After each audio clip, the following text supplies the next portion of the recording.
All good. All right. Very, very best. And the very best to you too. So today's cold opening is like a false cold opening. This is all kind of the story so far. Yeah. So it's not really a cold opening. It's kind of like setting up for what's going to happen in the episode. So, hey Zaz, no, let's scratch that. So far, you can maybe get someone else to read this as well if you want. So You have to say far, action as well, otherwise it changes action, format. and action. Hello. I'm Luna Sizemore. I'm the mother of Sarah Wiggum née Sizemore, and nobody has ever heard my voice before, so you can't not gon say it's not this. Here's the story so far for the Maude cast Season 6. After their adventures across space with delusional billionaire rat man Jeffrey Hieronymus Apple, the curators of the MFIMDB, Beret and Zaz were given the opportunity by the star child Ergun to travel beyond their dimension. They deliberated but ultimately decided yes, and Ergun sent them to Springfield, USA. Once there, animate Carbon Todd, also known as Todd Rodman, somehow became a sentient human boy and fled. This led Brendan on a mild goose chase across the two-dimensional town to find him. Nathan meanwhile was separated thanks to Mole Man-based shenanigans, and discovered the holy grail of Maude-cast tat, the t-shirt cannon that delivered the faithful blow. Once reunited, Nathan and Brendan, still without Todd Rodman, were driven around the haunts of Maude's past, i.e. Springfield Township, North Dakota and Turn Peaks, Washington State. They were driven by a friendly mystery man and his two ominous but well-behaved children. The boys hoped to track down the main suspect in the aforementioned Maude murder, former NASCAR lady and Maude's cousin, Madge Tinker Turnbull. They found Madge but soon realized that it was actually Maude's other cousin Morgana Huntington, dead ringer and Sinopec collaborator. Morgana fled, leaving B&N depleted. Their mystery driver took them back to Springfield in the hopes of getting home to their own dimension, where Stamp and all them are. They arrived at Praise Land and with the help of Hollis and Comic Book Guy, they navigated the haunted grounds to locate the spooky-sounding hound from beyond. However, before they could find their secret ally, they discovered that one of the mystery quiet kids was Todd Rodman himself and the driver was actually Madge, pretending to be Ned. And at some point they discussed clips Maude was in from the TV show The Simpsons. Oh, I've got to go. My canonical daughter Sarah is ringing me. Sarah love, have a throat sweet, you sound like Megan Mullally again. Maude, it's a Maude good cast. Season 6, Valentine's RIP, 21 years gone. Mexican wrestler, supporter of pocket bread, religious love and a sassy business. One of the several recurring ghosts on the primetime TV shows. She's a pity search and she's not a pharmacist, but maybe has worked in a related field. She's got telekinesis and mind control. She's a French comic lover and a Midwest girl with increasing intensity and accuracy. Roswell, Area 50 Ros. It's the Maude Flanders Internet Podcast, Season 6, Episode 10. Who would have believed it? The finale already. The finale of Season 6. Who would have ever believed it? This one has genuinely flown by. Genuinely, At the it's start. been a delight. I said Season 6 was my favourite season of TV shows usually, and I think Season 6 of the Maude-cast has been my favourite. Things are only going to go downhill from here, or uphill for the next 4 seasons before then plummeting. Literally. Well, look, these tunnels are dirty and murky, but isn't that Edna Krabappel? Ha! That's right, it's me, ghostly and snarky. Ha! Do you have the secret bongo then? Yeah, it's here. Yeah, Edna, I think we got it in between episodes somehow.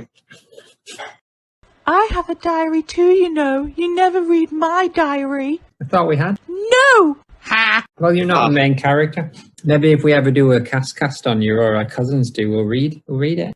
Bollocks! Bollocks to you both. Ha! Is that cat Sarah Wiggum? Bye.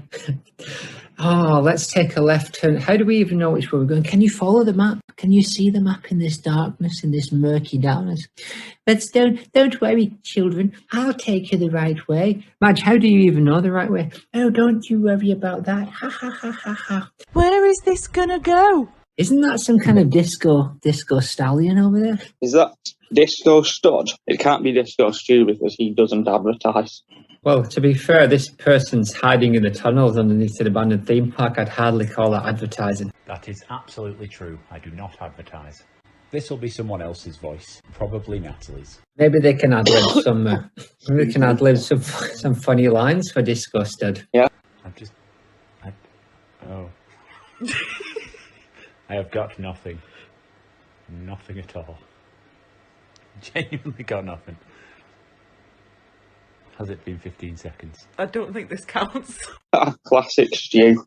Classic Stu. Did the band tell you that? Ha ha ha. Did the tick tell you that? That's more of a Balloon Manticore line. Exactly. And it's only time will tell. One day I hope we get back to the land where Balloon Manticore is no longer alive. But in this realm, she didn't even exist. And I can't really tell which is worse. Me neither.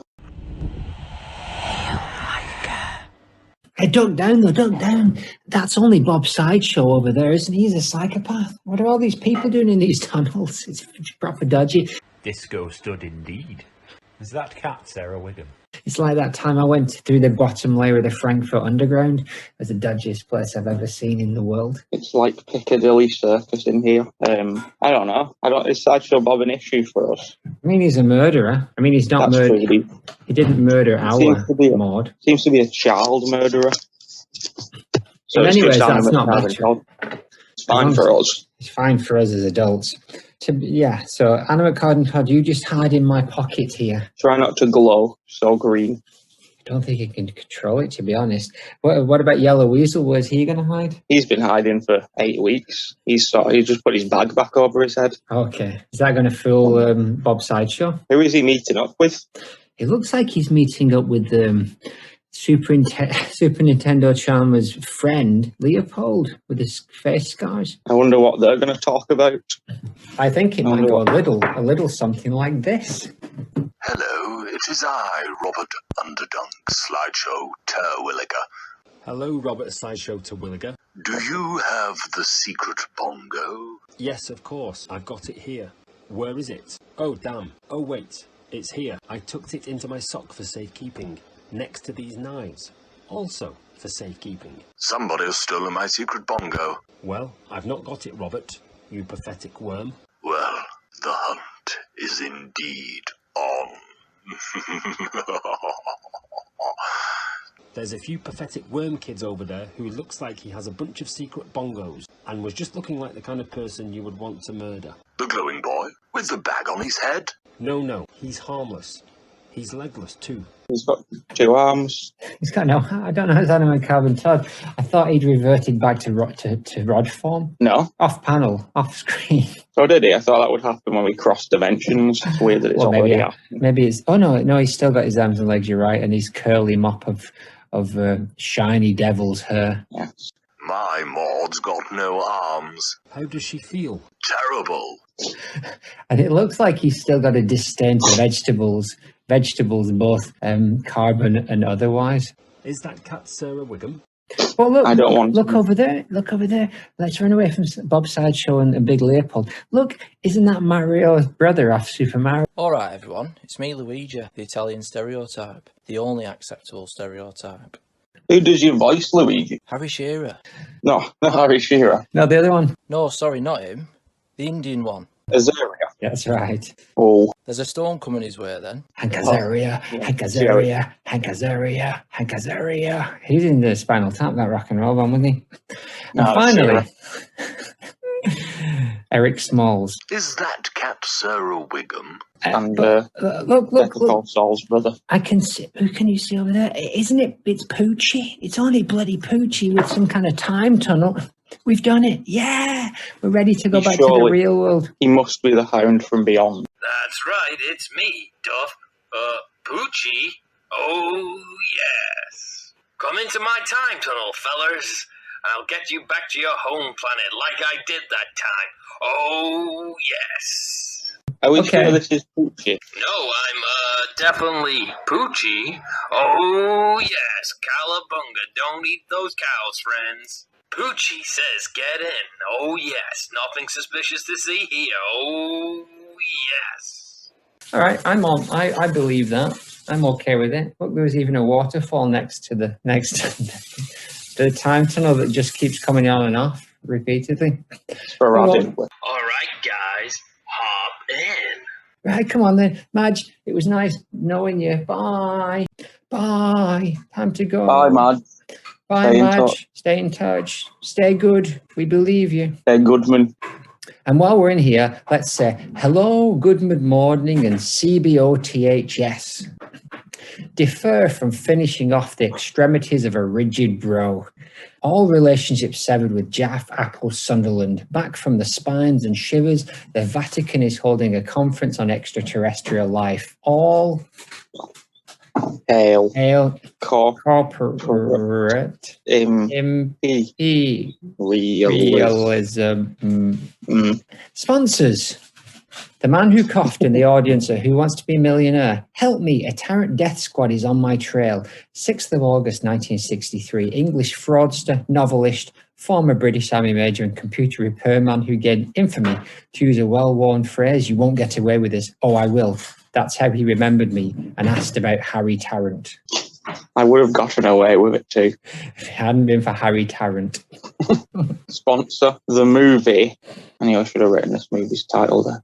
Calvin Marshall from 2009, starring Cynthia Watros, aka Libby from Lost, and Catherine Coulson, aka the Log Lady. Together at last, nuts and gum. Sponsor, Cerebus the Architect, aka Art Valdebrus, pirate and privateer commissioned by the government to carry out quasi-military legal titles. The United States has not legally commissioned any privateer since 1815, so don't be fooled. Pirates navigate without legal authorization, and pirates off the coast of Somalia are authorized with all kinds of forms of violence. The only flag is the black flag, inhabited by Liu Yongfu, 1837 to 1917, a Chinese warlord and commander of the Black Flag Army. His family was poor, and he had an expansible egg incubator and hatcher tray. Beautiful. Wu Chengyu. This is Liu Yongfu. Excellent. His new nemesis. His direct predecessor, Prescendant, as I think they're called. I see. Sponsors, Poochie. Poochie was a popular Mattel toy in the 1980s, a white poodle with pink ears and paws that wore a pair of purple sunglasses. An animated special. What? As we well know, because we talked about him extensively during the Poochie cast. I thought that was our cousins. An animated special featuring the character was produced by DIC Audio Visual in 1984. Dick AV. Yes. And that takes us on to the Mauditorium. True Maud for the Torium. And I believe there's a very special TMFTM today. There is. Tell me more. So when I left JD in 2015, I was given a book by my colleagues, and each of them had left a little goodbye note, but also drawn a Maud. And it seems like one of those things, most of them didn't want to, or specifically didn't know how to, and they had to do it very quickly. There's a lot of unique Mauds that we're going to be looking at, so I'm going to send you. I'm very happy to look at those unique Mauds. I will send you 3 at a time. Well, Fu Chengyu. Oh, yes, exactly. On the first page of the book was just the eulogy for Maud. In many ways, Maud Flanders was etc., etc. Let's not spoil that one, but yes, that's the Lovejoy eulogy. Here's the first 3. It starts off strong, I would say. I would say that first one, it's strong. It's classic, a classic Maud pose. No one in their right mind would argue against that. That's not a shoddy Maud. That is a good Maud, and it has been coloured well, and I'm assuming copied directly, because it's very correct. It looks very much like this person has copied the other Maud without much knowledge of the original Maud. But I like the cut of their jib. Are you going to line these up like directly so the people at home know which Maud we're talking about? Yes. I like the triangular, the duck face. Yeah. I like these arms that are partially attached. Yeah, she's a long one. Look at these eyes. Yeah, Skem and Pen. one round, one half moon. The nose is correct. But yeah, it looks like that. It does look like that one was copied from the first one, which is fine. It looks like this one was copied from the second one. It looks like somebody took the angular Maud face and ran with it, simplified it, almost iconic in its broccoli head and pointiness. And its simplicity. I like this one a lot. think I do also like this one. I like that she doesn't have pupils. I don't know who did these. I don't know either. Random JD Sports employees from 6 years ago. Yes. Next. I can see a trend in the square jaw now that you've mentioned it. So it looks almost as if one person did a good drawing of Maude and everybody interpreted it, and I'm all for that. I like this one. This is very kind of post-something Maude. Yeah, she looks sad. Concerned, maybe. Yeah, they've captured that emotion with Maude. And I do like, you don't see often the face has been done in felt tip pen and the hair has been done in biro. That's a great move. I think whichever JD Sports employee decided to go with that one obviously had a little bit of art background, that obviously studied some techniques. Exactly. Nice. Good job, Lauren W. This one's very kawaii. It's cool. She's kind of interpreted, he or she has interpreted the Maude hairstyle and softened it out a little bit. We've got the same classic JD triangular face, as it will from now on be known. Yes, Maude's JD face. It's very Bob's Burgers, and I think it might predate Bob's Burgers. But the eyes, the nose, the mouth. Was the creator of Bob's Burgers a regular in Robin Park JD Sports? To my knowledge, he worked at Matalan. He was at Boots 2 doors down, and he would occasionally come in and do a runner with some of your Johnny D's. Yes, Archer. How about this one? I think this has taken everything we've seen so far to its logical conclusion. I agree. We've got we're one more step towards an iconic Maude. It's almost as if every line is connected and composed beautifully. And when juxtaposed with that cloudy background, it's almost as if they're saying, Maude in our minds has become more than a human, more than a character, something that represents everything Maude about herself. Yes. I like that the further in we get, the less Simpsons-y they look, which is good. And again, I don't really have a frame of reference for how long people spent doing these or whether they looked at a picture of Maude whilst doing it. But I do think that you're onto something when people have just been looking at the page before. I think we're in the realm of the essence of Maude. It's got a whiff of Maude. It's like if you showed somebody a cartoon character and only allowed them 5 seconds to look at 7 or 8 other renderings of that comic and then asked them to present this in the hands of a genius, this is what would happen. Yeah, a great nose. It seems like the chin has now been extended into the nose. So they both have triangular, very angular face. She's a cute. This is wonderful. It's the best Maude so far. And ready for the last batch? Or am I being too hopeful with the last batch? How many Maudes are there in this book? This is about half. Okay. Let's rest. This might be and I'm not ashamed to say this, the shoddiest one. I would be ashamed to say this, but only if I'd drawn it. What I will say is a lot of the pages have apologies for the drawings of Maude, which I needed to make clear, including this one. No apologies are necessary. Because this is the first one that has a stain on it. Yes. No, that is, to be fair, that is from the next Maude on the next page. Someone has just coloured it too hard. Good. I was wondering why somebody was smearing fecal matter down Maude's face. This is someone who's not sad to see you go, shall we say. Yes, this is someone who I barely knew, I think, and the message also. In fact, the first thing it says in the message is, haven't known you long. Or at all. The Maudium is the message in this case. Here's some fecal matter. I like the twist. We've got a round nose Maude.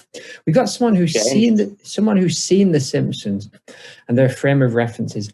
This Maude, she's in The Simpsons, so everyone must have got it wrong because she can't have orange hair and a pointy nose. She must have yellow hair and a round nose because that's what The Simpsons are. And in many ways, well done. Well done. One of the 15 Joannes in this book.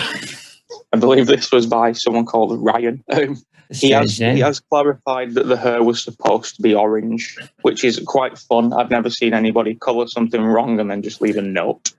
There's little hints of orange. I think Ryan's put a lot of effort into this. You can see how he's really tried to work up that orangey yellow. He's tried to make his yellow pen orange. You can see he's like, I've only got a yellow pen, but I want the her to be orange. If I try really hard, maybe it'll happen. So well done, Ryan. It's not a strange name. My middle name's Ryan. Yes, sure it is. The middle part of my first name is Brian. Yes, Brian, Brendan, Brian. Brian O'Leary. Brendan. Okay, look at this one. She's got a heart. Her lips are a heart. Did they all draw them sideways on purpose? No, I don't really know why they're being sent sideways. I took them all correct way. I don't think so. Anyway, there's something interesting about looking things at this angle. We've got someone who's used the biro, the classic biro. We've got the classic JD triangular face, but with the addition here of the heart. Now, this is the first time we've seen the lips drawn as a heart. Yes. This is a beautiful activity. Well done, JD staff. I'm a big fan of all your work. So far, the things I am noticing are everybody's covering eyelashes and lipstick. Oh, no, they're not. Eyelashes is a definite, and big hair and a long neck seems to be the common theme between all these. Here's what I'm noticing. If I can get a pen. Here's what I'm noticing. Here's what I like anyway. I got the classic. I'm keeping, this is what I'm taking away from this so far. I'm taking the classic triangular Maude face. I'm taking the downward pointy nose. I'm taking the lips as a heart. I'm taking one round eye, one half moon eye. I'm taking the long neck. And I'm taking the kind of elongated broccoli hair. This is beautiful. So far, so good. Here is my interpretation so far of the JD Maude, as she will come to be known. It's beautiful. I'm hoping the JD Maude makes an appearance in one of the cold openings at some point. Yes, I believe she must. To Maude Auditorium will continue later in this episode. Is that cat Sarah Wiggum? Welcome to the Maude Flanders Internet Museum theme park database. Currently, she's a fixer-upper, but not like Fixer-Upper, the American reality TV series about home design that aired on HGTV. That series starred Chip Gaines and Joanna Gaines.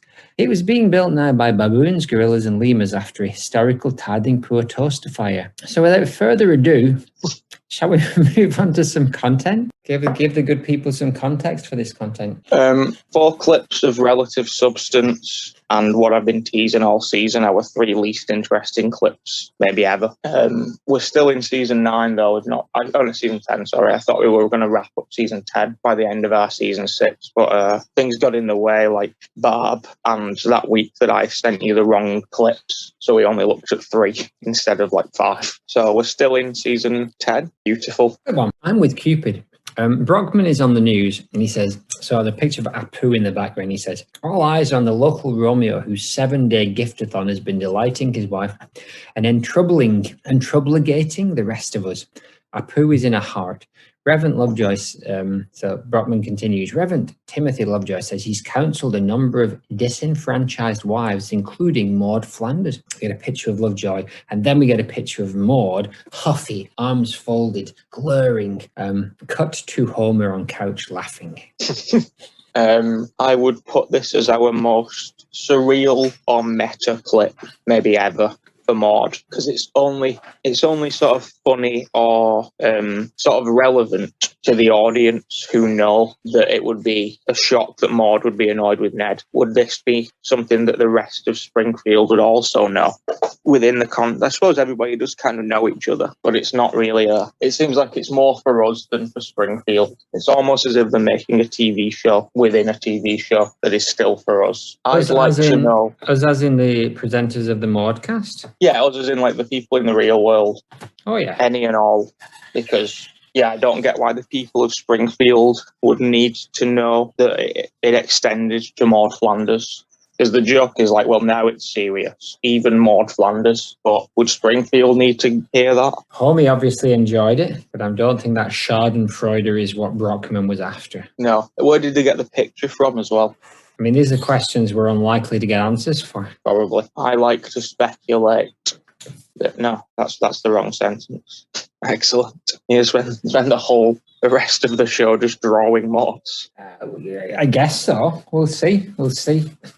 That picture I don't buy that she's posed for a picture in that way and then sold it to the media. Oh no, that's been got by devious methods. Yes, that's a bit of a stretch. Probably one of Mo's. And it just says including Maude Flanders. That doesn't mean that it's just limited to Maude Flanders. It's I don't really know how that. Yeah, that doesn't really help. But she's the obvious choice if you're going to say, like, you know, even X, Y, and Z is annoyed. She is the logical choice here, to be honest. She's a fun outlier, but it's not a very funny joke, is it? No, she's the only wife that isn't sort of annoyed at the husband in a recurring way anyway. So it wouldn't really be surprising to hear anybody else was annoyed at the husbands other than Maude. If it was Luann, you'd be like, well, that makes perfect sense. Yeah, they're not even married anymore. Are they not married again now? No, we're only like 2 seasons later. Oh, so in Simpsons time, they're not married anymore. That is correct. I wonder if Maude is really disenfranchised with Ned. Is she? Do we get any hints that there's any truth in that? And this is not just Brockman hyperbole? I don't think that she's that bothered, personally. I don't think that it's... Not arsed.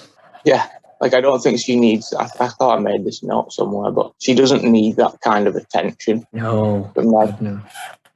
I wrote that down somewhere. Oh yeah, I did. That makes it official, doesn't it? I just think it's beautiful. Yes, I think it's just clickbait more than anything on television. True. I'm with Cupid. Homie is drunk and he climbs down off Mo's bar and he says, well, he says, do you know who is to blame? And Hibbert says, and he's holding beer, well, I guess we are, says Hibbert. And the cut to Neddy, who's also got some beer and says, but do I take Maude for granted? Does he, I ask. And then the rest of the room seems to be filled by Barney and the Barflies and Lenny and Cal, none of whom have wives. Yeah. There's a lot of single men. Says Homie. There's a lot of single men in Springfield. There are other ones knocking about. This is the scene. In fact, no, I've got to lead up to this. Otherwise, my lost reference doesn't work. He says, I suppose, I know it must be hard to listen to one line and write it down correctly. But what he says is, I suppose I do take Maude for granted. He doesn't question it. He just states it as a fact. I question you. I question whether you've written that line down correctly. Oh, I have. And I suppose I do take Maude for granted, he says after marrying someone else and not telling her a week ago, was the note that I made. Well, what I do find interesting about this, if I can pry you away from drawing Maudes and giving half of your attention to this, it's I think this is the first official clue that I think they knew she was going to die from this point on, and I think this is our first clue. Millpool. You spelled mill wrong. I have a t-shirt saying Millpool on it. I bought it for you. I don't know where that is. I didn't get rid of that. Maybe you wore it out. Maybe your armpits wore it out. Perhaps. Yeah, I think this is our first official clue that she's going to be dead, because it's just Ned saying, I suppose I do take Maude for granted, paralleled with her eulogy, whether you noticed her or not, Maude was always there and we thought she always would be. Parallels. Do not mistake coincidence for fate. And then, that's right. Synchronicity. Speaking of fate, this is the scene where Sideshow Mel mentions Barb also. Okay. So we've been here once this season, which is strange. What year is this? What are they? Why are they all gathered in Mo's with their drinks? They're annoyed at Apu, right? Indian man Apu. Yeah, Apu lied to Manjula and said that he had to work 24 hours a day, 7 days a week. I don't really know why either, because we've only really seen them get married so far, and they were happy. And this is like the second Apu Manjula episode, and he's already just trying to avoid her for some reason. So then he decides to make it up to her, and it starts irritating all the other husbands because he's doing such a good job, and Homer gathers them all. Ned is the only one. I cut it out because it just wasn't really a mention to Maude, but there's something in the back of the car where Mo's there for some reason. It winds up being like Hibbert, Mo, Ned, Wiggum, and Homer. And Ned says something like, all the time we've spent trailing after, we could have been buying our wives beautiful gifts or writing them poems. And then Mo just throws him out of the moving car.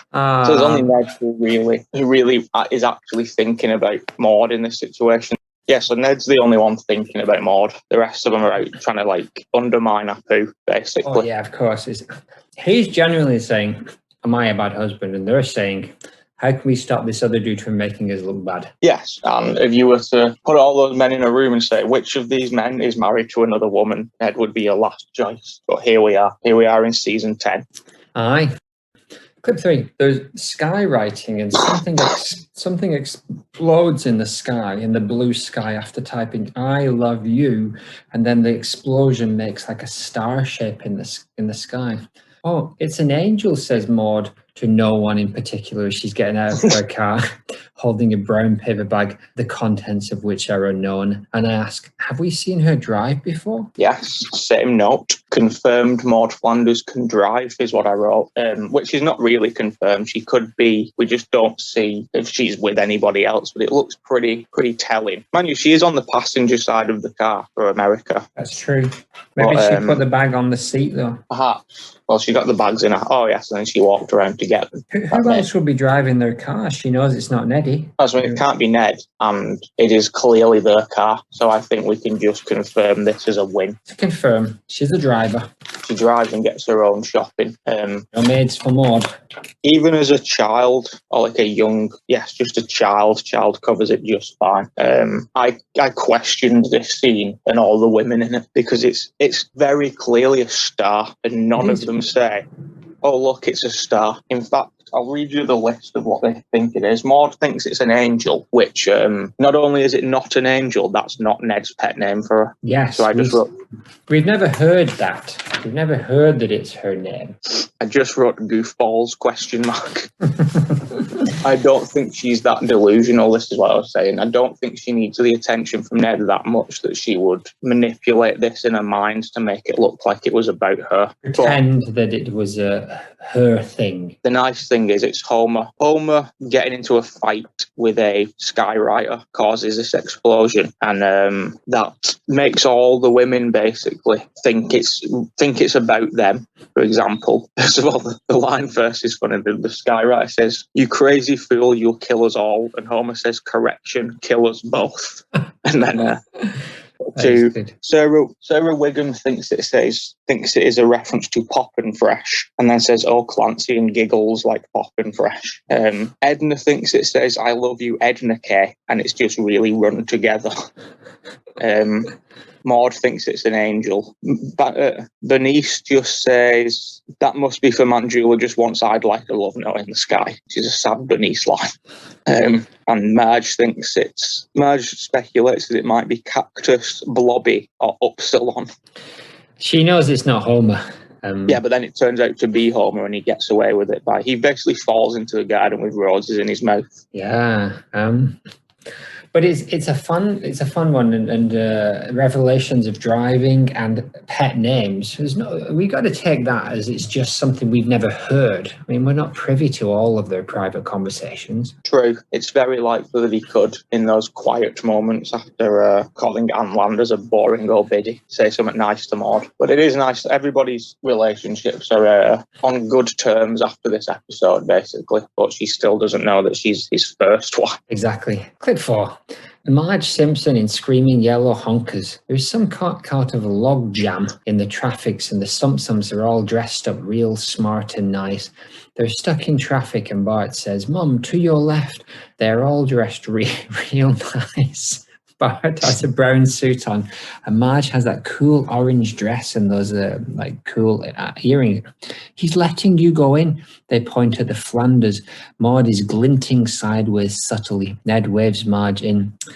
"Oh, darn it, woman, there it is." And there's lots of shouting from Homer and the people. Marge says, no. As soon as I get over to that lane, it will all stop moving. Ira Bombeck said, and Dave Barry agrees. Those are both funny newspaper columnists from the past, and not so far away past. She doesn't move, and Ned lets in like hundreds of cars or something, or maybe Ned doesn't. but he would, wouldn't he? Oh, Marge, you suck, says Homer. Yeah, this is a bit of Nathan trivia. I would say this is the episode that Maude is in that I have, from the golden era at least, or like the pre-season 11, that I've probably seen the least. I think I've seen this episode like 2 or 3 times, which compared to some of the other ones that I've seen like 15, 20 times. So I don't know where they're going. I don't know where they've been. I like that we have this tiny bird's eye Maude. Tiny bird's eye Maude she's just sitting there doing nothing. But she's the kind of person that doesn't mind, Neddy waving people in lots of traffic. Shows a lot of patience. I think she's internally impatient. I think she's thinking the same as what the Simpsons are thinking about Marge here. She's like, come on. Especially now that we know that she can drive herself. It's not like she doesn't have that. No. It's not like a sort of driving hypocrisy where she can't do it herself, but she's criticising Marge. She knows the score, and I think Maude would have been first out of that car park. She's quietly judging, and in this case, she's definitely right. Correct. This is it for her in this episode as well. Which is probably why I've not seen it very often. What does the screaming yellow honkers refer to? I don't know. I was thinking this the other day. Driving? Something to do with driving schools? The story of the episode is that Marge gets road rage. Oh, okay. So the screaming yellow honkers means that.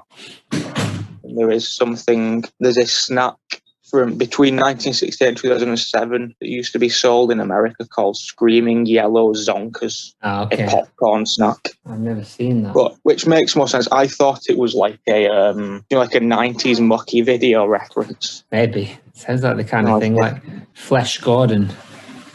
Yeah, like those Florida pool party kind of things. Spring break, but it was not. But Marge will go to spring break, and we will see that episode.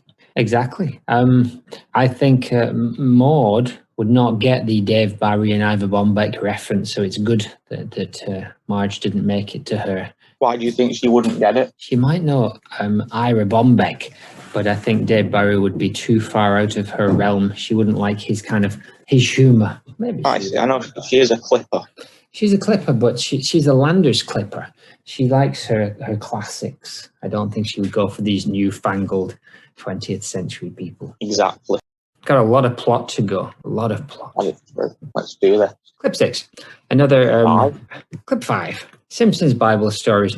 External church. Easter. Christ died. Eggs for your sins. Interior. High shot of church interior. Classic BOTH shot of Flanders next to Sumps. Lovejoy says, and as we pass the collection plate, please give as if the person next to you were watching. That's it. Here we are to round out the season. Our least interesting clips. This is full family feedback territory for the next 4 clips. There is almost nothing we can say about them, but we will try. My only real note of any substance is that basically the fact that she's been treated like this in an episode called Simpsons Bible Stories is another clear indicator that there are Roswell issues afoot. There's 4 separate Bible stories in this episode, and neither Maude nor Helen get a look in. And they are clearly, they would just be in it like 2 or 3 seasons earlier. It would just be a sort of like, they wouldn't even be thought of, I don't think. And here it feels like they're already getting around using Roswell characters by throwing in like Edna. And maybe it's amusing to have those kind of less Bible-y people in, but yes, it looks like they've got a whiff that all is not well in Area 51. And she basically, although Maude continues beyond until like halfway through season 11, Roswell's gone by the end of season 10. So I would say we're pretty much, yeah. Where are we now in this one? We're at the beginning of season 10? She's not in season 10 that often, I'd say. We've only got 1 more week of season 10 clips. So our season 7 premiere will be the end of season 10. Here's the question. When's our last Roswell then? Well, because of holdover stuff, there is 1 Roswell Maude appearance in season 11, like early on. So I'd say season 7, episode 2 is going to be our last interaction with Roswell for at least a full season, maybe 2 for us. And in the real world, like a decade? No, it wasn't that long. It was like 4 years, I think. It was from like season 11, and then Maude's in Treehouse of Horror 13, which is season 14, and I think that was as like a special guest. And then season 15, she's back as Luann and Helen and everybody. Worst and then she's decision ever, as Poochie might say. Yes, she's been shafted in the credits ever since. Well, I will say that she is always credited last. Like, even in the new episodes now, under like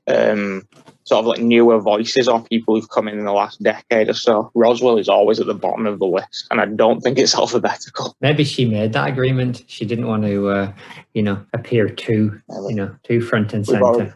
A golden day was Sherry Bobbins. It actually, in the end credits, said starring Maggie Roswell. Well, she got an Emmy for that, apparently. So in that four-finger discount, she talks about that, or at least a nomination. From that, I looked at her website, and you can hire her as a voice coach. You certainly can. We'll see how we get. What episode 100's looking like. Maggie, that would be great. Episode 100, hire Maggie as our voice coach to do a session with us. Oh, good Lord. The listeners, tell us if that's what you'd like to see. It's that Kickstarter for it. The trick would also be to email saying, I would like to do a Maude Flanders impression. These are the lines I would like to say. Could you show me how it's done? That's the thing. We would have it, and she'd have to agree to it though. But we give her enough money. We've got her for like 3 seasons worth of cold openings as Maude and Roswell. Imagine getting her to voice herself in the Moldovan jungle, countryside. The Moldovan jungle, right first time. Max Stone Graham's only one Instagram message away from playing a husband as well, isn't it? Clip 6. Lovejoy is in the pulpit with a chocolate bunny. In the beginning, he starts off. Front row Flanders. Excuse me, Reverend. Ed raises his hand. Maude is chilling with hands on lap. Pink Sunday best. The Simpsons are already giving him the stink eye before he's even spoken. Excuse me, Reverend. It's hard to hear you with those fans going. It's hot? ? Well, let's get them off then. Ooh, says Homie. Comedy. Textbook comedy. Textbook comedy? I'm just waiting for my notes to load. I don't think I've got any notes anyway. But about this particular set of clips, Maude is in church and is warm, but obviously not that warm because she's smiling when Ned suggests that. She's not sweating. None of them seem to be sweating, to be honest. So I don't know what all the fuss is about. Well, the fans are on. Oh, yeah.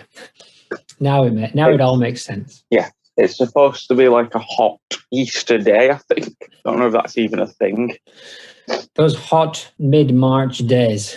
Yeah. So it's supposed to be nobody wanted to go to church, and now it's too warm. You think Maude didn't want to go to church? Well, everybody bar the Wanderers is. What would it take for Maude to not want to go to church? I don't know. It took Maude's death for Ned to not want to go to church. And he only missed like a day. He only missed like the first 20 minutes of one thing, I think. Maude, to be honest, she's more likely to be one of those who's like, I can't be bothered this week. Let's just go for ice cream instead. But she wouldn't say that to the family. She'd just say it to herself. Just a little bit of an internal monologue. Yes. 7. Exterior of church, then interior. And that concludes Genesis. And then he goes on to say something classic BOTHS. Just, very bottom of the barrel Maude here. BOTB. She's part of the church going group still. I think I said last week / 20 minutes ago that Maude is being neglected here, considering it's a church story. Is it a church story? Yeah, well, it's 3 Bible stories. Oh yeah, right, yeah. Is this still the one that pops up later with the fire and the flames? Yes. Clip 8, exterior. So it's sort of, hang on, I'll make the end of that point. It's sort of like a half Treehouse of Horror, so we've not established whether or not this is T-shirt canon. Exactly. Are we still disappointed, or are we still in the time machine? I can't remember what we're currently at. I'm discombobulated. From what I can remember, we were just we said bye to everybody, and then we haven't talked about anything other than Maude since. Which is nice. Unusual. Clip 8, exterior. Now we come to King Solomon, CBOTHS. King Solomon's Temple. King Solomon's Mine, starring David Coverdale. Which is the one that, there's one in the Praiseland where we are. Oh, yeah. Called King Solomon's something. Mine or Temple, bear with me. It kind of sounds like he's reading the whole of the Bible. That's the joke, right? Yeah, I believe Bart did something. Bart or Homer made him say, "Oh, you're bored? Well, I'll read the entire Bible." And for some reason, all of these people have said, yeah, okay, like church goes on for an hour. There's no like committed, like I get that Ned and the Flanderses would stay, but why would everybody else not just leave church after an hour? Are you suggesting that church is a contractual obligation for most people? It seems that way. It seems like the entire town can't think this has been going on for long enough now, I'm leaving. No, they sit through the whole damn thing, and then clip 9. I have one note for clip 8. Please share it. Oh, look, it's Jessica Lovejoy. What? She's sat next to Helen. Oh, interesting. We've not seen her for a while. What's the story there? She's still away at, like, you know, naughty girls camp or whatever? Sometimes she is sort of thrown in as background characters every now and again, but she also is never at the school or anything, I don't think. They never make that mistake. Yes, they must have some pretty good, like, sheets and looking through. That's got to be someone's job, hasn't it? Oh, it's called continuity. It is someone's job. So I wonder if that's a big thing on The Simpsons. No, I don't think they have anybody to do it. Nobody's free. They're all too busy. Yes. There's nobody to go, hey, you know how we're talking about maybe getting Ned and Edna together? Shall we watch The Simpsons and see if they've interacted before? And everybody said no. Don't have enough time for that. There's bloody hundreds of episodes. Exactly. Clip 9. Rapture. Red skies. Fireballs. Flanders kneel in a circle as the Simpsons look on. Fireballs hit the ground. Light shines. Hope I don't get gang probed. Did he say that? Or did I write that one? No, that happened like 3 weeks ago. There's lights and they rise up. The Flanderses rise up on angelic choirs into the clouds. Then Marge turns to the family as they watch and says, as they watch the Flanderses ascended to heaven, the clouds thunder. Marge says, why aren't we ascending into heaven? Oh, right, the sins, she says, as she looks down. Yes. Fun ending, but again, season 9, we're not in the time where things are fully realistic. The Maude design here is very cute. She is very, well, they all are. They're all very calm and collected.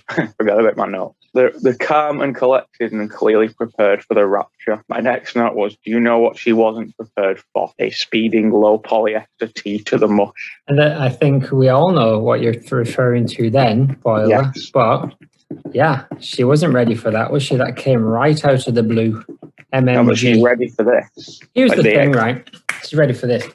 This is not canon. Well, it doesn't seem to be, but there's nothing to tell you that it's not T-shirt canon. It is not. There's nothing to tell you that this isn't happening, because most trilogy episodes laid out like how, like kind of what we said about Barb. Like that episode happened, and we weren't told whether or not it was T-shirt canon, and we're in a continuity be damned. Where basically, yeah, they all of the Simpson family fell asleep in church thinking of their own Bible stories, and then they all woke up and everybody else had left, and they went outside and the rapture had begun. Well, that sounds like fun. Do we get to see what happens when they get up into heaven, or is that it? No, it ends there pretty much. Lisa starts getting raptured and Homer pulls her back down and says, oh, no, you don't. And then the song Highway to Hell plays. By Akadaka? Yes, A-Cab. So 12, 13, 1, 2, 1, 3. Precisely. So they just sort of rush the ending, which is a season 9 trait. Trope. It is very fitting for us, though, as this time next season for us, it is likely that heaven is where she will be. Ooh, heaven, baby. Love comes first. Maude will make heaven her place on earth. Except it won't be on earth. It'll be in heaven. Literally in heaven. Heaven is a place where nothing ever happens. That's it. They were good. They got ascended up in Bible stories. This is Marge's Bible story, is it? Hang on. I hear my phone ringing. Look, actually, it's from Edinburgh. Oh. Weird. Maybe it's Maude. What did you just say? I said, is this Marge's dream? No, they have all been asleep and dreamt. Sort of similar to Lost, really. Spoilers for Lost. The stories that they experienced were dreams, but the stuff in the church and the rapture is real. Oh, but non-canon real, we're guessing. Yeah, considering the next episode does not take place in a raptured Springfield, in a Post-rapture. post-rapture. PRS. There's a lot of abbreviating today. Yes, there is. YTAI. Oh, yeah, BOTHS. CBOTHS. And I accidentally wrote Maude instead of Marge, so there's a text. Ka-chink. We haven't had a ka-chink for a while. Marge states that they didn't get into heaven because of sin, but we know that Maude has done some sinning. So what is the ratio for how much you can sin before you get into heaven? It's a mortal sin, isn't it? Regular sins, they seem to be okay, but and when you start digging into it, those mortal sins, they're pretty low bar. It's like lying. It's like lying or something. I thought you just had to say sorry though, and he was good. Yeah, I mean you have to give in, but mortal sins you can't turn back. Apparently, I'm not sure of all the ins and outs to be honest, but there's some that's Also, no backsies on. It seems like they're praying to God, right? And then they are rewarded by being raptured. So the Simpsons could have just copied them realistically. Well, I think you're doing causation and correlation there, Zaz.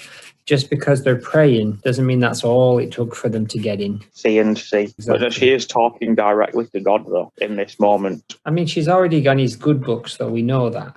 That's not a revelation, is it? No, if anybody was going to go, it would be the Flanders. But like I said, this is currently family of people who are keeping secrets from each other, including another wife. Wives and husbands and damn vegetables. Pretty sure that's one of the commandments. Thou shalt not fanny about on a yacht. No, don't get married in Vegas. What stays in Vegas, baby?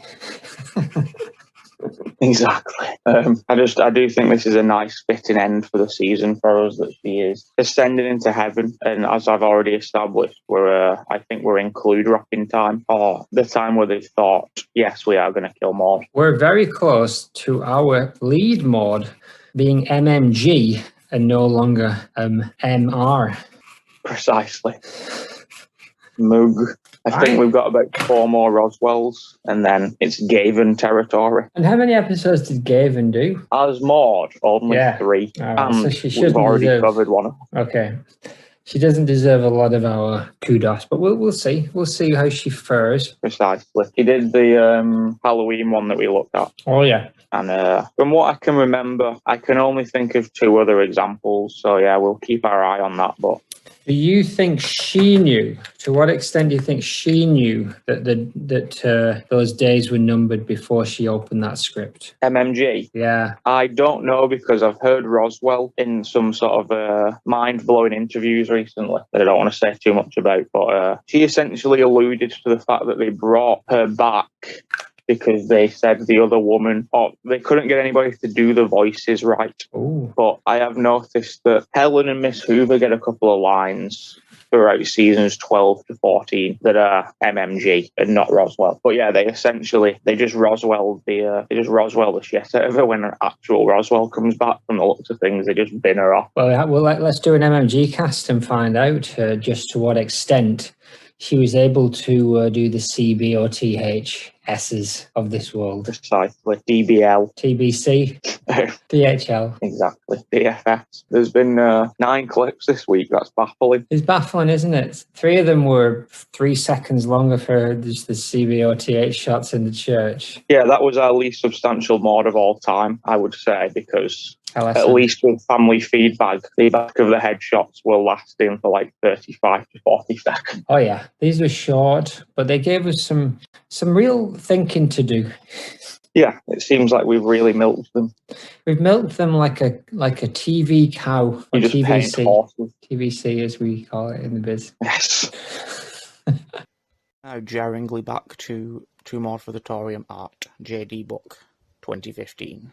Here we go. Oh, look at this. This is someone who's tried to introduce an aspect of realism to Maude. Yes, this one, Louise has gone off the books here. I think this is where we see a bit of a turnaround from maybe looking at the page before. She's obviously looked at a picture of Maude and not looked at the other people's Maudes. because we're seeing detail. Detail that's never been existed before. But to be fair, she could have also just looked at that first drawing, which was a straight up internet copy of Maude. Yes, strong start to the book, really. Very strong. It's really anchored everybody. I would have liked to have seen where it went if this or this was the first drawing of Maude. I really think we could have been off into the wild. So well done. Now look at this one. This is beautiful. It's got the heart-shaped lips are red. The eyelashes are even longer. Those are going in. The hair is bigger than ever. It's huge. You know who I see in this? And it's funny because you have mentioned this before. I see Gillian Anderson as Margaret Thatcher in the face. Did Anderson play Thatcher? I believe she did in The Crown. Oh, yeah, I think you're right. That was only last year, right? Yes, and Duchovny was Andrew. That's not true. No, the truth is out there, though. Very good, very good. Yeah, that's the biggest hair to date in this book, and something very charming about this one to me. Beautiful. It's someone who knows the human face well. It's someone who spent time with humans. Indeed. and studied them intently. I'm doing my own series of JD Maude's informed by these. What's that coming out of her mouth? That's her heart. That's the heart lips. What's on the other side of the mouth? Is it a long neck? Yeah, that's her long neck and some interior hair. Excellent. Oh yes, well done. This is someone who likes other children's books like the Julia Donaldson Gruffalo style books, who's grown up with some of those and thinks, what if I bring a little bit of that into Maude? Bravo, well done. I have skipped one as well, so I don't want to give too much credit to this beautiful drawing, as beautiful as it is. But this is the first Ghost Maude book. I've saved. I'm saving the best ones basically, and somebody's done a particularly good Ghost Maude before this one, the page before. So I think there may have been a little bit more copying going on. Okay. Nevertheless, beautiful. Nevertheless, quite family, absolutely. Family Guy. And I will note there's a nice change of blue to green in the ghost dress towards the bottom. Yes, a little bit of a gradient. So beautiful. Next three. Oh. Have a full book by the end of this. The JD Maude is coming together beautifully. Oh, nice. This person has gone over their thick black lines and with a silvery pen and a long face Maude.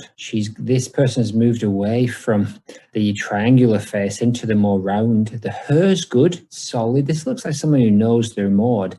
And they've written, I hate Nath or Maude in your handwriting. It is not actually me who's written it, but no, this is another beautiful one. First time, indeed. One of the notes, this is Leanne. One of the notes is, first time I've ever drawn anyone from The Simpsons, so you better like it. Well, I do. Leanne, I do. It is a very good first go. Leanne, if you want to do more, we're very happy to show them and use our tens of listeners to push your art. Yes. Oh. Give me a second to just take all of this in. A multicolored Maude hair, and look at the worry on her face. Is this Maude who's just come back from a particularly unsuccessful hairdressing appointment?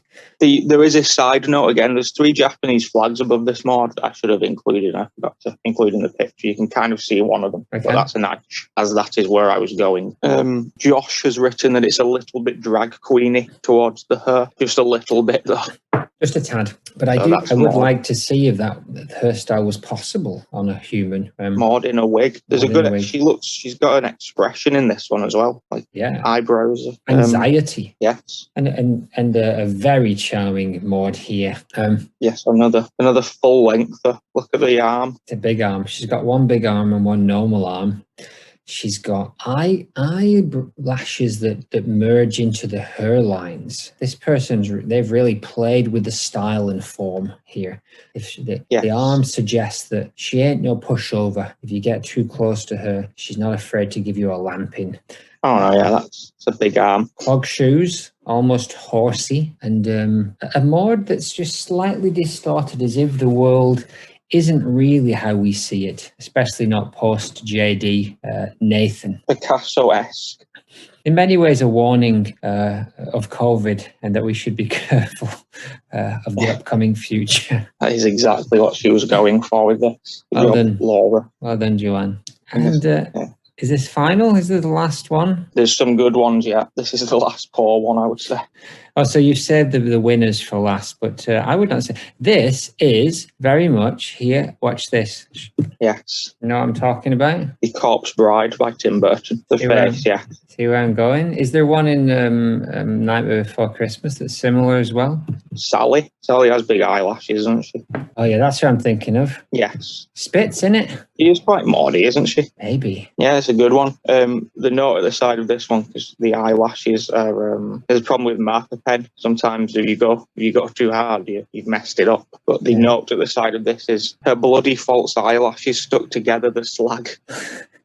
Well, thanks, Ryan. I think that's, or Joanne, whichever one of you it was.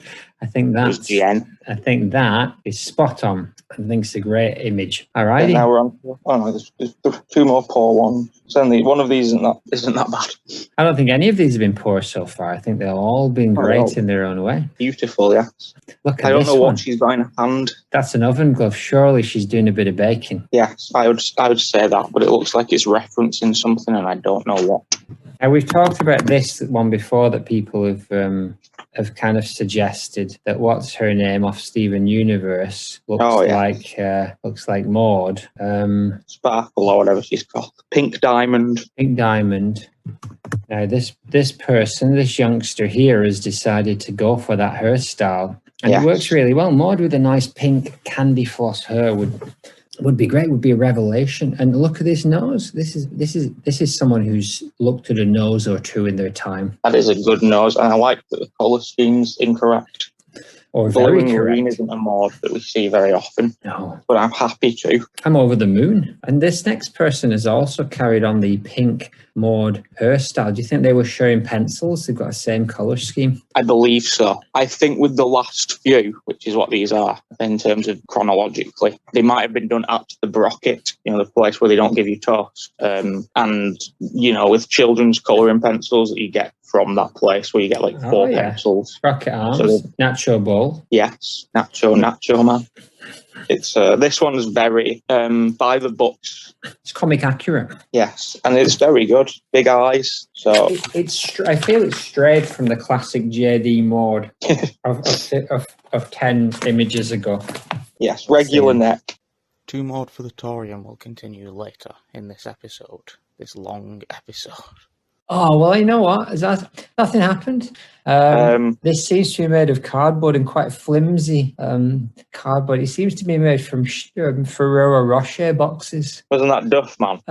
I don't think so. I think it was Comic Book Guy, but he was dressed as Poochie. But it could have also been Duff Man, and it was hard to say. I believe it was Duff Man, and I covered this in a continuity message a couple of days ago.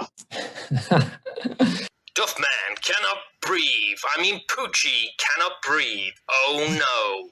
But look who's just come around the corner. I don't know. Didn't. Can you not see my screen? Yes, I thought we established that Duff Man was working with the Investorettes. Why is there milk on Duff Man's map? Oh no. Where's Madge? Madge is there. She stood next to us waiting. Yes, I'm just standing here doing out. I thought you were going home, but clearly that man's card for a Rocher time machine isn't going to do the trick. Oh, Duff Man can't tolerate this nonsense anymore. All your lives are lies. Oh yes, goodbye. I am so dejected. Hasn't worked. Not happy. Maybe somebody who invested in this Ferrero Rocher tunnel segue. It was us.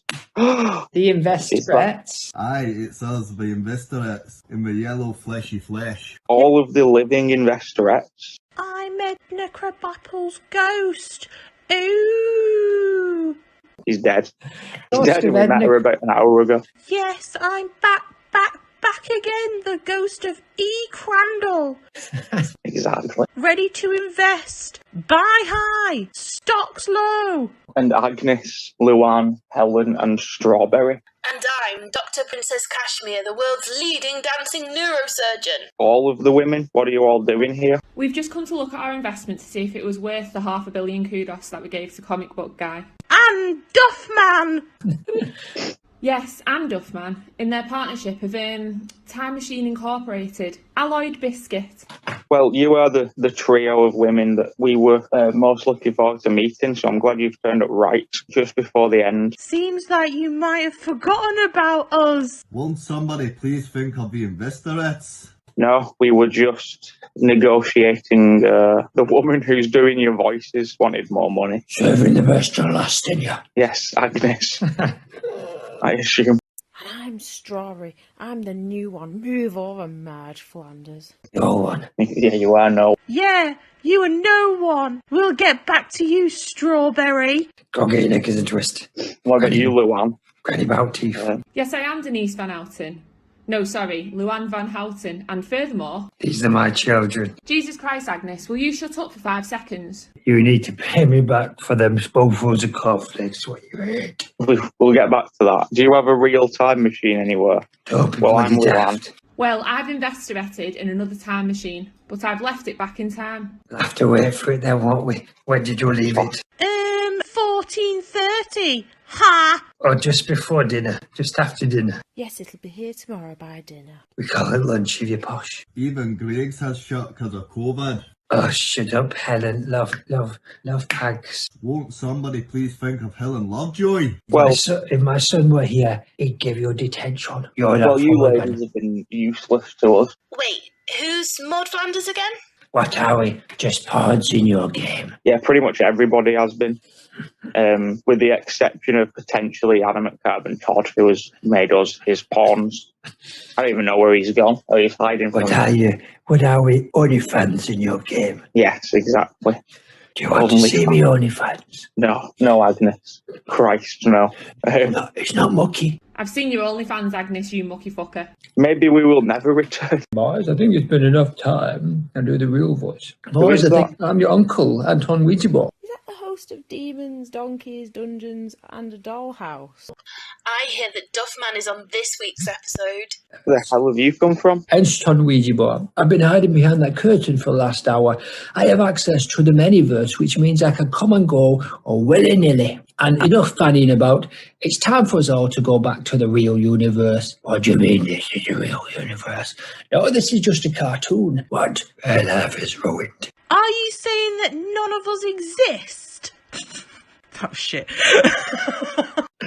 Well, I'm saying you only exist as pen and ink on a translucent cell. Oh, my life. What have I done with it? Why did I leave Kirk? Who wrote that for me? Why would they do that? So my entire life is an animated lie? Well, this strawberry suddenly feels out of date. I spent 12 years at medical school. Did that not really happen? Well, where we're going, we don't need any pens. Come on, here's the portal. Step in, boys. It's time to go back.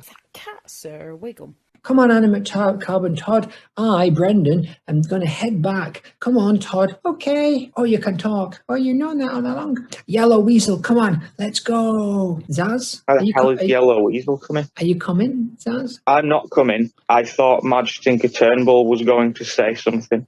I was just waiting, Zaz. There's something I'd like to show you before you go. Oh, Zaz, I can't keep the portal open no longer. You have to decide if you're coming now. Zaz, what are you doing? You're being daft there. You're being daft. I can't look after Yellow Weasel and Animal Carbon Todd on my own. If this pertains to Maude, then I feel like I should stay. Oh, it does. It pertains very much to Maude. Is that cat Sarah Wiggum? I have got a whole bunch of carrier bags full of everything which I can tell you. All right, see you then. Zip. Oh, it seems the portal has closed. Oh, that's that decision made, isn't it? Can't go back now. Can't go back now. He just said he can zip back and forth, so I'm sure we'll deal with it next season. But first, why don't you tell me a little bit about some spectral speculations? So you, with the more information, would now like to hear me speculate more information. I like it. I just want to check if it's right. I'm It's your like a test. fact-checking cuz. So here, Bona Goodman had 4 wives. He's my cousin. My cousin. He had 4 wives and 7 illegitimate children. One was brass leg, and one has too many legs, and one has a robot leg, and one has a fear of legs. Tell me more about the other 13 children. Okay. I will give you all of their names now. They are all scattered across the country for a start. Oh, I didn't know that.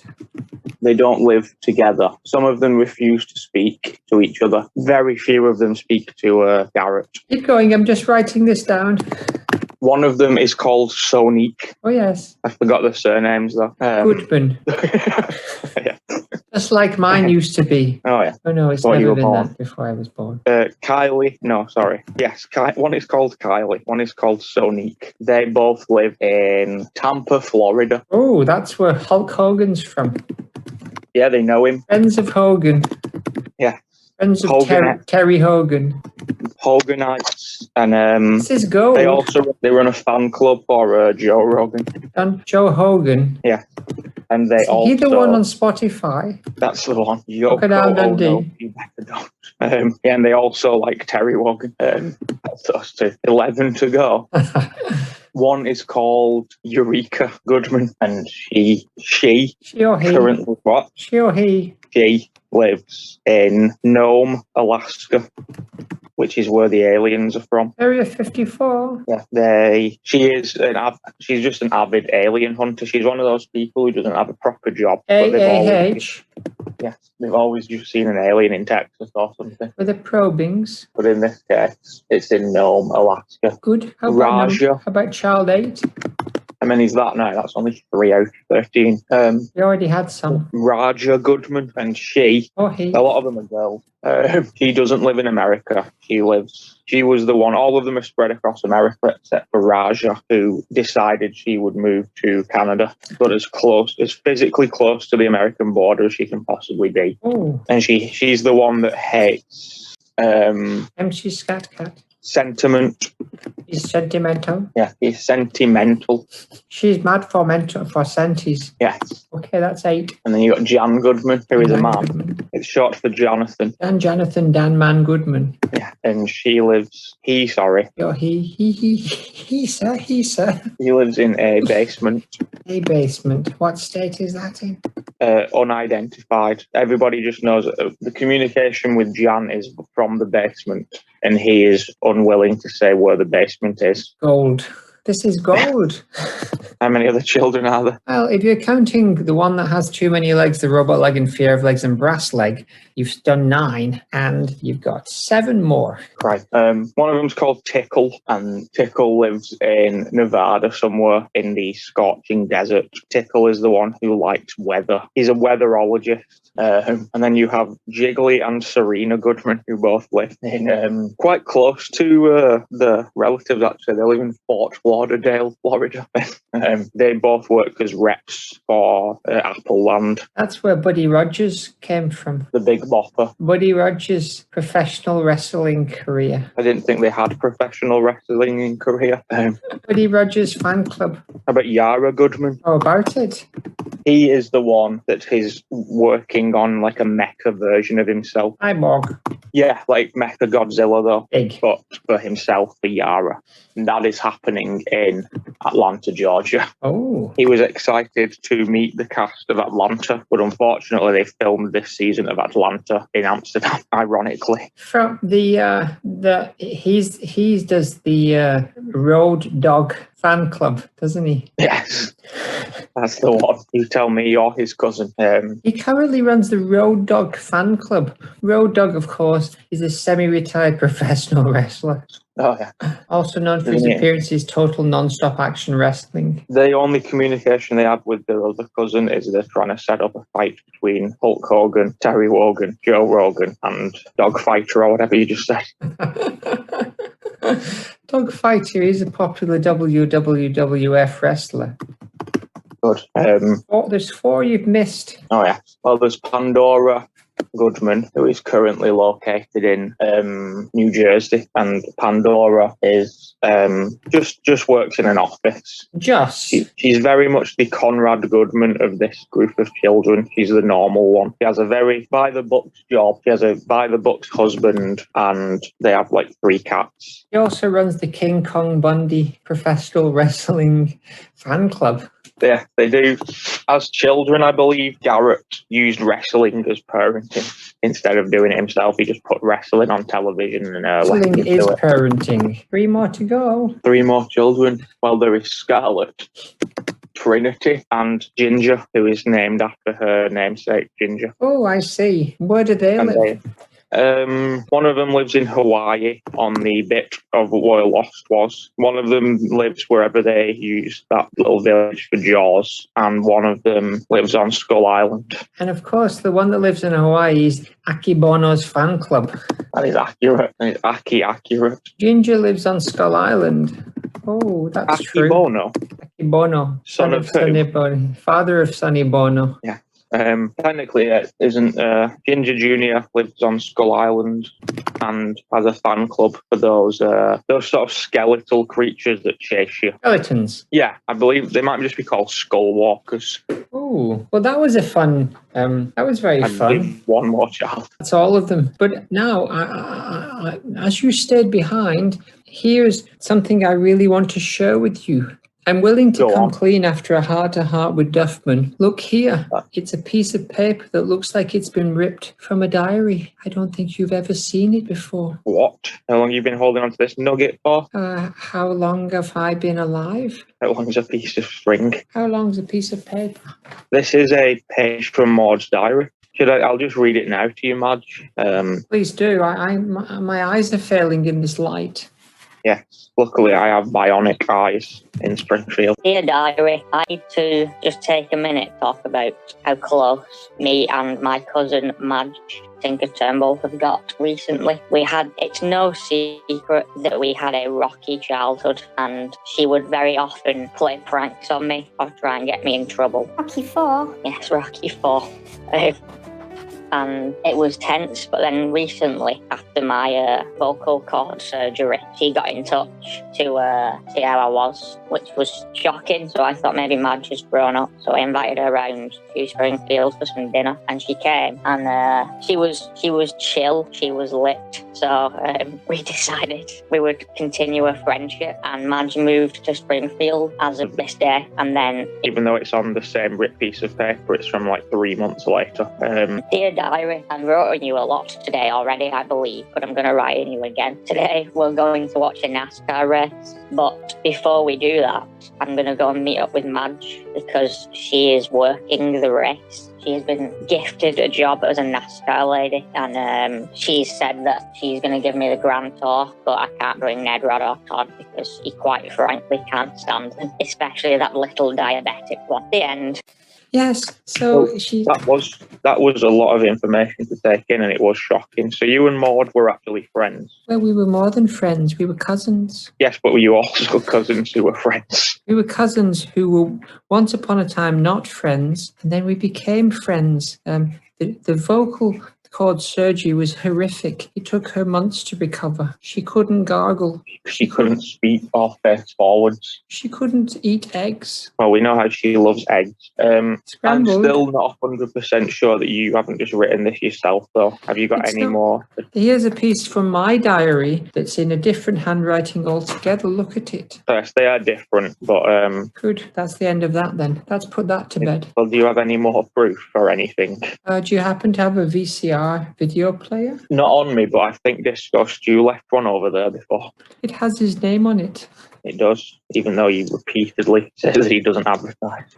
This is less to do with advertisement and more to do making sure that it stays safe. That was some great behind-the-scenes info, cousin.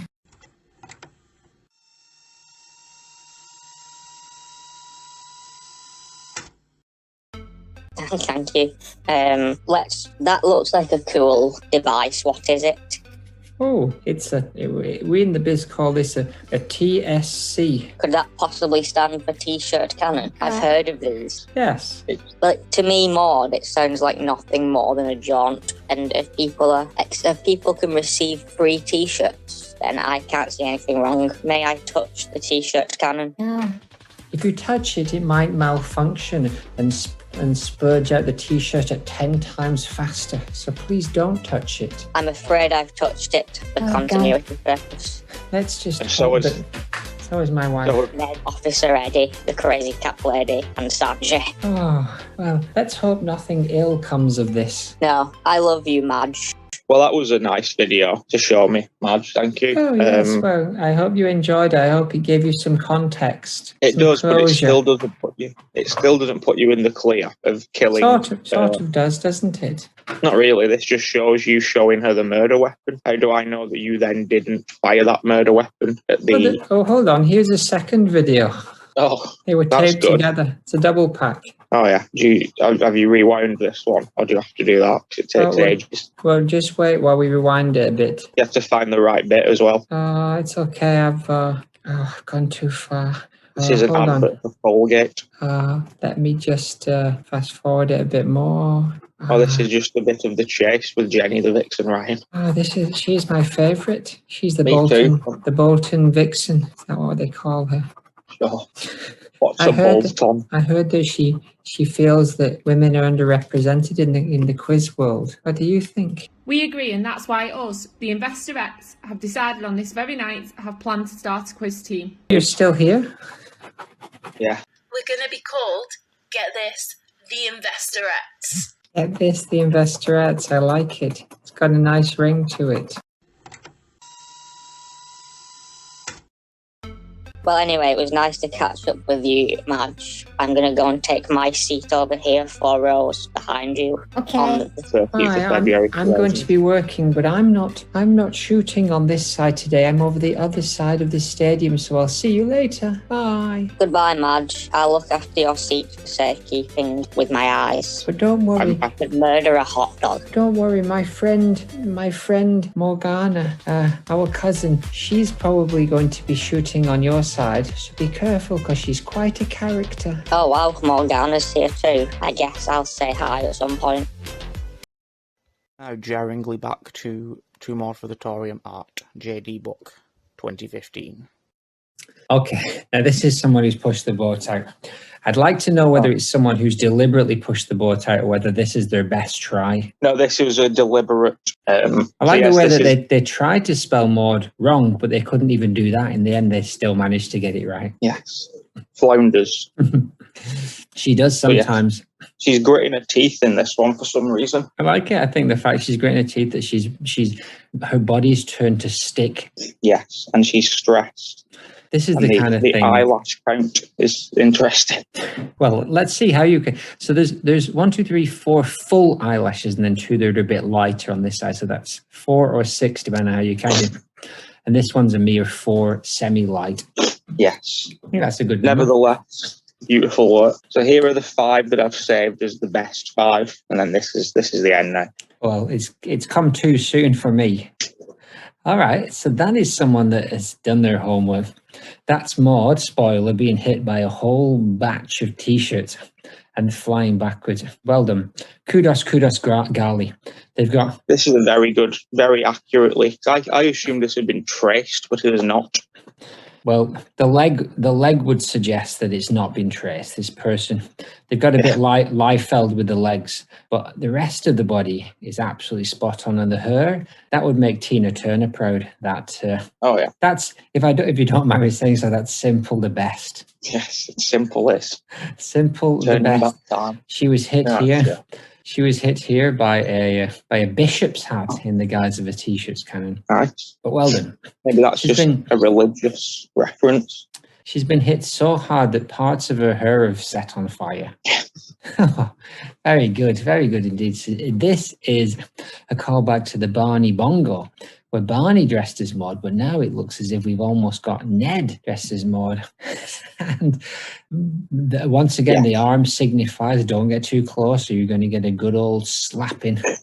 And then down here, there's a bit of a what we call a bottom half magnification, a BHM in the biz of Yes. But you know what? There's nothing wrong with a little bit of junk in the trunk. I agree. It's very loggish. She's a big log. It is referred. It isn't actually specified that it is Ned. It is just my RuPaul's Drag Race version of Maude. So it is just a man in Maude drag. So it looks more like it could be Leopold from the sense of shape. And that would be a deep cut. That would be quite a stretch. Yes, to put Leopold in, Beef would have done that on the Sligo. Is that cat Sarah Wiggum? To put Leopold in drag and then misdirect you by telling that it was someone from RuPaul's Drag Race, kudos. Precisely. It's not Viv. Now we are into what can only be described as an absolute winner. Yes, these two are by the person. This and the next one are by the person who curated the book and called Daniel, and he is also a big drawer. Daniel, this is beautiful, fantastic. Can you describe what the people are looking at right now? Because they obviously won't be able to believe their eyes. So it's Maude as if she was Alien from Alien in a sense, in that there's a smaller Maude coming out of her mouth. She looks angry and full of teeth, and she also has a machine gun arm. There's nothing in the writing that gives me context to what the choices are, which makes it better, if anything. She's got fox's tails, like a lizard, like a goblin hand, and she's got hooves. Cloven hooves. I like the fact that her hair is perfectly comic accurate, as is her nose, and everything else is twisted. Daniel, you should be sat on bridges drawing people in this guise and then charging them for it. Yes, this is a phenomenal take on Maude. To me, it's like a robot fighting Maude. Like a mecha Godzilla for Maude. It's beautiful. I don't want to stop looking at it, but I just have. And here we have what is definitely Neddy with a little bit, as before, of a little bit of BHM going on. A slightly shorter arm, but still ready to give you a slapping. Bubblegum hair and the face of Ned. Yes, this is also Daniel. Beautiful. I sort of like that some of it has been outlined. Like the hair has remained unoutlined and soft. And nothing bad. I tell you what, Daniel knows his way around a crayon set. Yes, he certainly does. And it's very rendered. I can't think of a better word. That's a great word. That's the perfect word for what's happened here. Yes, so I would put this as possibly my favourite one, but they're all my favourites for different reasons. This is my favourite, along with this. Yes. I'm taking that one with me to my shaky grave, those two. And we have one last one. We have the very shapely hips of Maude in her full-on ghost form. Beautiful. Yes. He is.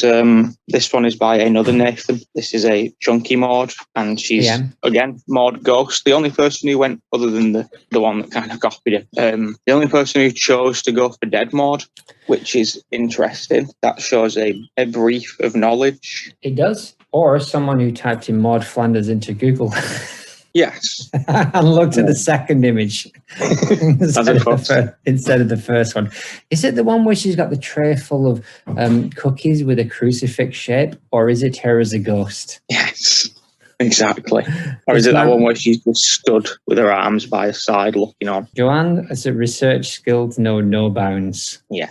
I like the wide face as well. And the last thing on that is Nathan has also left me with a quote that says, "I see now that the circumstances of one's birth are irrelevant. It is what you do with the gift of life that determines who you are." And that is a quote from the Pokemon Mewtwo. It's very beautiful, and it is very profound. And it's the kind of thing that Gandhi would say when he was out collecting Pikachus. Mew 1, Mew 2, and the oft unseen Mew 6. Yes. This finally concludes To Maude for the Torium's season run. Congratulations for listening. Oh, look, the portal's opened again. Just for a second if you want to leave. Who's that run through with a black cloak on and jumped through? Oh, God, no, that's dangerous. Maybe she's already done that once as well. I'm not sure. I can't remember either, but that's worrying. Well, this does technically, I would say this fully puts you in the clear. And as far as I'm concerned, Morgana was the killer. But I don't know if you know this, but we actually do a podcast about your cousin. So when in our world, the things that happen to you, we watch on television. So we will be watching. None of your life is real. You're sort of a shell or a puppet. And I think we created you, actually. So you don't even exist. You exist within this fictional dimension of a television show, but even within that dimension, you don't exist. So getting you're a going bit to have a real confusing. crisis on your hands. Yes, Bye. Bye. The portal closed, so you can't go. Oh. Shoot. Oh, Christ. Why don't you read me a page of that diary book you've got there in your pocket about my cousin Maude? Is there something maybe I don't know? Sure. Would you like me to do it now or after? Oh, just a minute. Hold on. Ring, ring, ring, ring. Yes, Jiggly. Jiggly. No, I'm talking to I don't know what his name is. He's a man. Nathan. No, the Buddy Rogers fan club. Yeah, I don't know. It's I know it's only 4 or 5 people, but you've got to keep going, Jiggly. Don't give up. Serena will help you. Bye. May I call you Jiggly? Beep. That was my niece, Jiggly. No. She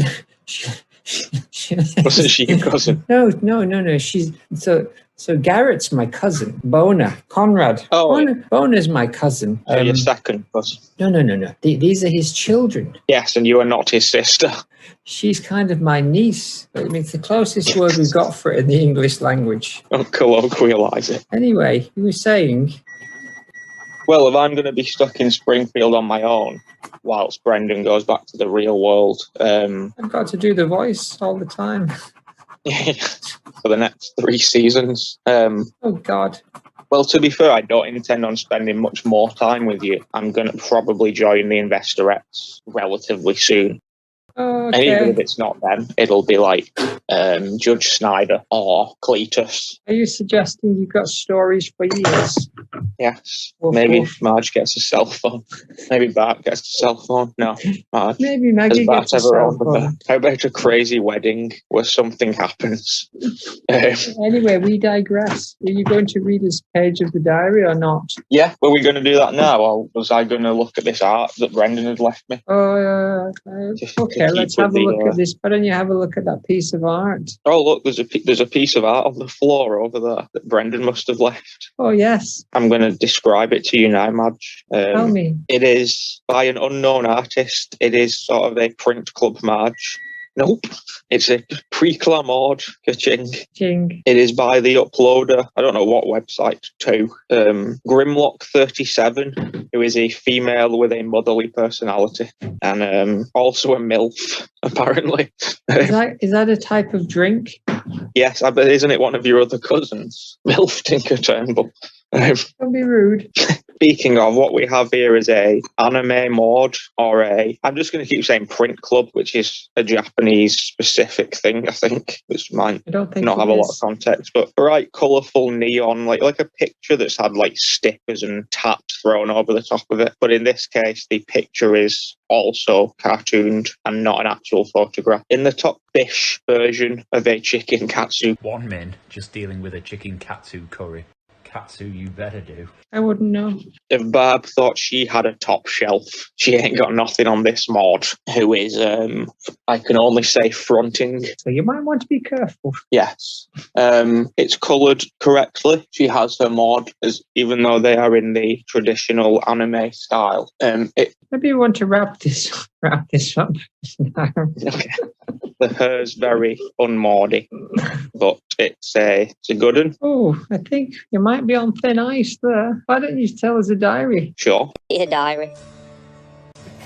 Today, it was absolutely roasting. And we had to go to church though, because it's like in Easter or something. I usually quite enjoy church. I don't mind that Lovejoy has a monotone voice. I think it makes it easier to get into a comfort zone. However, today I did like 15 minutes in there, and he was just droning on, and it was roasting. And then Ned said some bollocks about turning the fans off. So I said to him, like, I'm just going to nip to the toilet, Ned, I'll be back in a minute. And then I went outside and I rang one of my many cousins who kind of looks enough like me to get away with it in a wig, Trinity, who was visiting from the Lost Island. So I paid her to be my decoy and go back into the church and sit with my, head facing the correct way and just listen. So I got a free pass, so I went to the Quickie Mart and got my usual order. Then it was of ice cream and a Windchime magazine and a scratch card, and I didn't win anything. So I also bumped into Shauna Chalmers, who is my best friend, and I don't know if I've even acknowledged that before, but she is, and we've been friends for years. We were eating ice cream at my house after doing all the scratch cards, and all of a sudden the floor started shaking, and Shauna Chalmers was like, "Oh, that's an earthquake, isn't it?" And I just knew in my heart of hearts that it wasn't, and I was like, "Shauna, I think this might be the rapture." So I'm a bail and got back to the church. So I ran back and swapped that round with Pandora or whatever it was. And then it was the rapture. It was fully the rapture. So I had to just sort of like play catch up for 10 minutes, and we all started praying, and we got up to heaven, and we just lived in heaven now. It was me and the boys and Ned, and it was bliss. It was perfection. And then everything that you could have possibly asked for was there. So on like day 4 or whatever, we woke up and we were like, you know what, I'm going to get an all-day breakfast. ADB. So we went to, what? ADB. Yes. So we went to the little chain restaurant thing that God's got, and everything was lovely. It was all delicious. But then I was like, hang on, I don't have any toast for this all-day breakfast. So I went over to the counter, and Christ was working his morning shift. So I said, have you got, I've ordered an all-day breakfast, do you have any? Can I have toast with it? And Jesus was like, oh, can't, sorry, it's not part of the thing. I was like, they're shitting me. You can turn water into wine, and you're telling me you can't turn bread into toast. And he was like, it's against the rules, sorry. He'll have my ass again. It's a colloquial phrase for being beat up. He'll batter me, and I'm a bit scared of him. So I was like, so you're telling me you cannot... What? Sorry, started. They tell me I can have bread with this, but I can't have toast. And Jesus was like, well, I'm not a miracle worker, which I found just patronising, to be honest. So I was like, well, if you're not going to deal with it, get God. So God came in, which I think he was annoyed at, because I think he was having a lie-in, because it was a Sunday. About the Holy Ghost? He's working at the moon underwater that day. Oh, with the spoons? Yes. And then God said, I can give you some bread if you want. You can get the bread from the fish meal. And I just said, I don't want fucking bread. I want toast. Next thing you know, we're back on Earth. I made a bit more of a scene than that, to be honest. I took someone hostage. I snapped the wings off Bumblebee Man. And then next thing you know, we're back in the Flanders living room, our living room. And I snapped a circus acrobat's neck. Exactly. I broke a lot of necks, and then the next thing you know, it's the living room, and it seems to be the morning of Easter again, and it's boiling again, and we've not been to church yet, and nobody else remembers us being in heaven, and my memory of it is fading as well, so I think it'll go away before I die in season 11. Bye. Spoiler. Bye. Well, that was very insightful. It seems that she knew, but then forgot that she was going to die, and she got caught in a time loop. My cousin was quite a character, wasn't she? She certainly was. She was justified podcasting material for many hours. Just before we get to the song, I want to throw in a couple of those Roswell things before we exit the season. Okay, I'm not sure what that means, but go for it. Roswell, if you met Roswell, you think, gosh, she sounds like my cousin. They should have given her more money. But yeah, there was a couple of things. I watched a Roswell video the other day, and there was a couple of things in it that made me feel like it was sort of like a Matrix-style situation that we're in. Ring, with ring, the bushes again. ring, ring. Hello. Oh, it's Oh, it's your brother. Oh, good. Hi. Hi. What are you up to? Just chatting to Marge. All right. What are you talking Stuff about? here. Don't think she killed anybody. Oh, that's good. Good to know. Yeah, she's sort of in the clear. She showed me a couple of vids, and then I was just discussing how I think we're in the Matrix because of several Roswell connections and everybody. I keep seeing a cat that looks like Sarah Wiggum, and I think it might be a clue. In the real world? Just wherever I am. Okay. So like your character? Yes. Me. T-shirt can. All right, well, tell me before I have to go on this call because it's costing a bloody arm and a leg. I can imagine. What am I telling you? Whatever it was you were saying that you wanted to say about Roswell, I'm interested. Oh yeah, that's pretty much it. It feels very Matrixy at the minute. Like I watched a video and someone referred to it like characters that Roswell's played in real life, and she is referred to as My Little Wind Chime, and then moments later she refers to the Goodmans, and then some mild controversy that we'll get into another time. But that's good. Those two things alone made me think, wow, that's quite a small world. Oh, the coincidence, I believe. And it did lead me onto the thing of thinking about the Matrix. If the Maude was the thing that, discovered the Matrix, my cat is Sarah. How does she smell? Terrible. All right, I gotta go now. Beep, bye, beep. Oh, wow. Let's finish with a song. Yes, finish the season up. Finish the season with a song. Who's going first? I think you should. You're the guest. Oh, yes. News Apu in here on Baxter. Delicte Hufe. Barnet Narflies Lanee. No wives, says Hiomi. Skywearing. Explumption. Conktons. Brown paper Grover bag. M. Simpson. Some honkers. Marge Cool or Jane Dress. Sidewooties. OME. Saud agrees. Nes paper Huna Calminist. Simotsons. Plulpic, Frompt, Foro, Flanders, Conclude. Simonson's already giving him the steeny eye. It's hard. It's shard. Conclude, Degenis, Samwi, BOTHS. Fireballs, Flanders. Look on. It's a good name for us. Sin equals Heinz. Angelic Chaucy's. The end. The end. What a beautiful season. A long and winding season, but in the end, we succeeded. So I'm still going through. Had a frog in my throat then. What? Just had a frog in my throat. Oh yeah.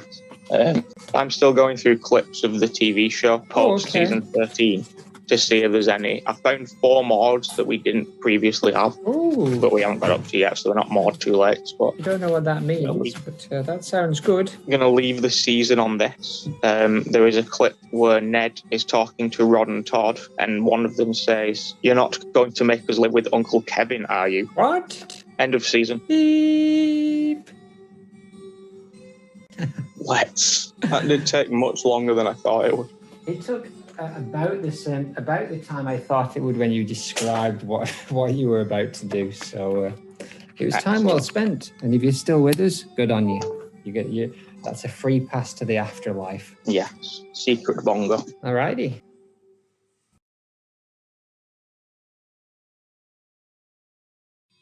Is that cat Sarah Wiggum?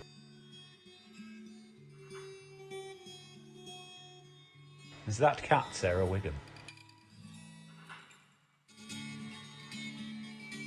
Is that cat Sarah Wiggum? Is that cat Sarah Wiggum? Is that cat Sarah Wiggum? Is that cat Sarah Wiggum? Is that cat Sarah Wiggum? Is that cat Sarah Wiggum? Is that cat Sarah Wiggum? Is that cat Sarah Wiggum? Is that cat Sarah Wiggum? Is that cat Sarah Wiggum? Is that cat Sarah Wiggum? Is that a cat, Sarah Wiggum? Is that cat Sarah Wiggum? Is that cat Sarah Wiggum? that Is cat that cat Sarah Sarah Wiggum? Wiggum?